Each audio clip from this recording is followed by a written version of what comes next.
If you've been watching the housing market lately and thinking, this doesn't feel normal, but it doesn't feel like a crash either, you're probably right.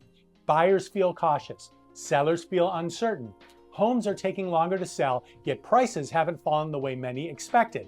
This disconnect is important because the most challenging phase of a housing cycle is rarely the crash everyone waits for. It's the quiet phase, when activity slows, decisions get delayed, and the market changes before most people notice. That's the phase we've just entered, and in this video, I'm going to explain what has shifted in the housing market, why this phase tends to last longer than people expect, and what it means if you're planning to buy or sell in 2026. I'll walk through what the data is showing nationally, what I'm seeing here in Phoenix, and how buyers and sellers can avoid common mistakes in a market that no longer behaves the way it did just a few years ago. This isn't hype, it's context. And once you understand the phase we're in, the decisions ahead become much clearer. Let's get into it.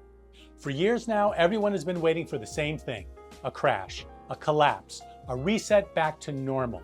And every time prices didn't fall, people said, just wait for foreclosures, just wait for layoffs, just wait for panic. But housing cycles rarely end the way people imagine.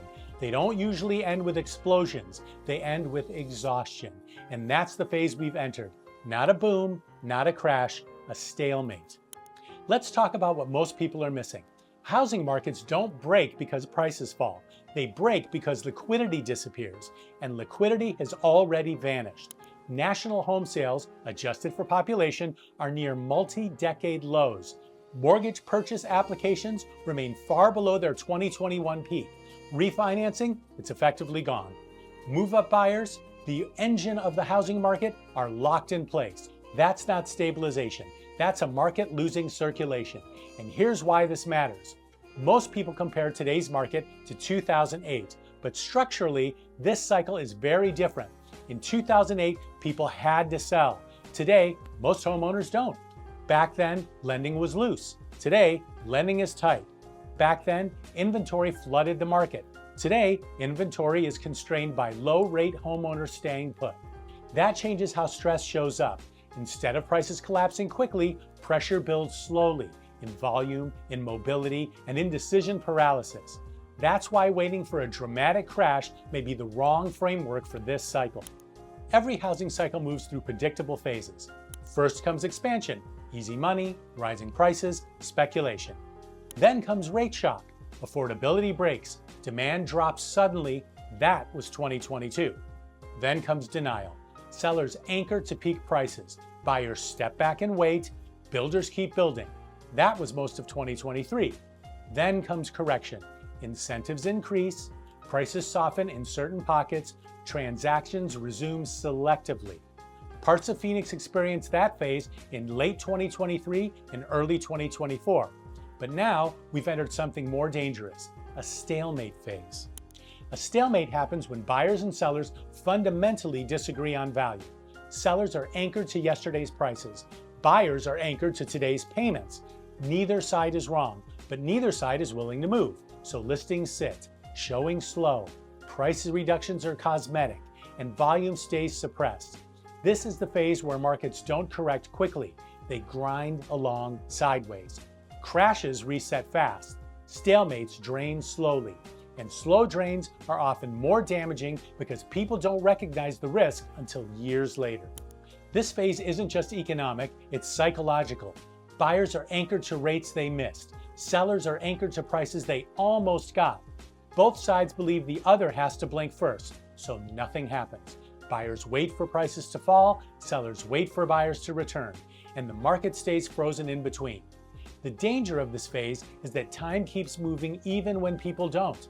Life events don't pause, jobs change, families grow, health changes, and decisions delayed too long often become worse decisions later. This matters even more in Phoenix because Phoenix is not just one market. Entry-level homes behave differently than luxury homes. New builds behave differently than resales. Condos behave differently than single-family homes. In some areas, buyers still compete. In others, listings quietly sit for months. Scottsdale does not behave like the outskirts. Established neighborhoods do not behave like new developments. The biggest mistake people make is applying one headline to all of Phoenix. That's how buyers overpay and sellers overshoot. From the buyer's perspective, this market feels punishing. Rates are high, prices haven't fallen enough, monthly payments don't pencil out, renting often looks cheaper, waiting feels safer, so buyers hesitate. They tour homes, but they don't write offers. They write offers, but they cancel. They say, let's check back next year. That hesitation becomes self-reinforcing. The longer buyers wait, the longer sellers dig in. When people say they're waiting, what they're really saying is they're willing to pay the cost of waiting. And that cost isn't always obvious.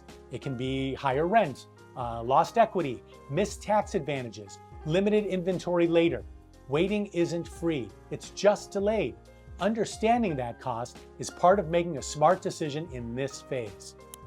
Sellers feel frustrated for different reasons. They're told inventory is low. They're told buyers are desperate. They're told Phoenix is strong, so they list high. Then nothing happens. Weeks turn into months. Price cuts don't create urgency, and sellers start blaming agents, buyers, or the economy. But the real issue isn't marketing, it's payment sensitivity. This isn't a bidding war market, it's a math market, and sellers who ignore that reality get stuck. Stalemate markets create invisible damage. People delay life decisions. Families stay in homes that no longer fit. Wealth creation slows. Mobility collapses. And when enough people stop moving, entire local economies feel it. That's why this phase lasts longer than people expect, because nothing forces resolution until something does. The most capable buyers and sellers aren't loud right now. They're strategic. Buyers are negotiating terms, not just price. Sellers who need to move are pricing realistically up front.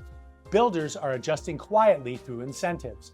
The market isn't frozen everywhere, it's selective, and people who understand that are still making progress. If you're a buyer, leverage exists, but only if you know where to look. Stop chasing fresh listings. Focus on homes that have been sitting. Look for sellers who are fatigued, not optimistic. Negotiate structure, not emotion. Time, terms, and flexibility matter more than ever. This is not a speed market, it's a patience market. If you're a seller, realism wins. You are not competing with 2022. You are competing with affordability. Pricing aggressively upfront beats chasing the market down later. Condition matters. Flexibility sells homes. Look, the housing market didn't crash, and it didn't recover. It entered a dangerous new phase, one where mistakes are subtle, slow, and expensive. But if you understand the phase, you can avoid the traps most people fall into. I'm Charles Fratantoni with HomeSmart. Tammy and I have been helping buyers and sellers in the Phoenix metro area for over 17 years. And if you want to know exactly how this market is behaving in your neighborhood, at your price point, and where real leverage exists right now, reach out. I will walk you through it. Thank you for watching, and I will see you in the next video.